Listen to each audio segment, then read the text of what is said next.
Enkyalero eyali minisita w'ensonga z'obwa President Esther Mbayo ne minisita omubeezi w'ebyemirimu Musa Ecweru be bamu ku bazze okwemulugunya olw'okuwangulwa mu kamyufu k'ekibiina ki NRM. Bano bagamba emivuyo mingi egyetobeka mu kulonda kuno okwali okugulirira abalonzi abaana abato okwetaba mu kulonda n'ebirala. So okutiisatiisa abantu nga batuuka ku station batiisatiisa abantu gwe bw'otawagira gundi tujja kukuba tujja kusiba tujja kukidnappinga. That was the order of the day in Walker, where children would run from one school children, you line here, then you run to the next line.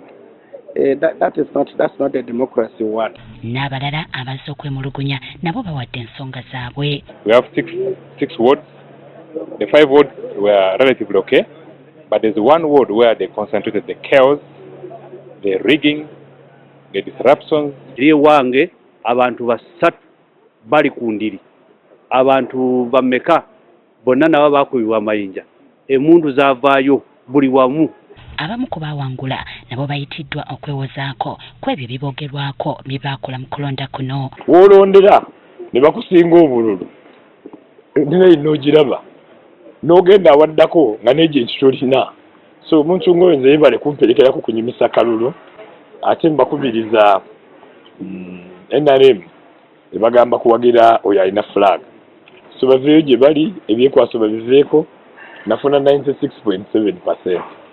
Buli walonderwa nze nawangulawo.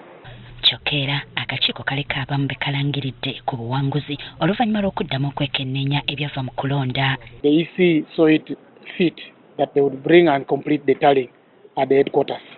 So I'm excited and happy that finally the will of the people has prevailed and that the journey simply starts, because now we are going into the last lap to make sure that I win the final elections and represent the people of Pingire in the 12th Parliament.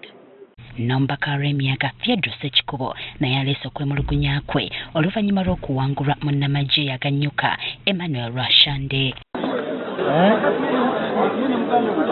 Era nga bwe bazze boogera abawangulwa bagamba bakwesimbawo ku lwabwe singa tebafuna bwenkanya.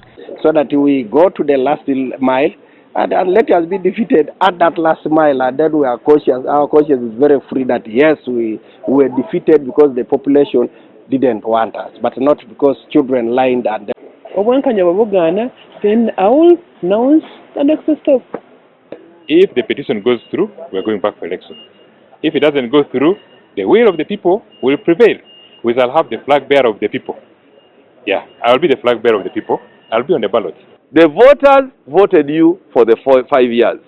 And I warned you, if you sleep in parliament and not go back to them, they are waiting for you. Now they have waited for them. And some of them have been thrown out. Now the name is Tango Doi. Tango Doi was not in every constituency. Excuse me, give me a break.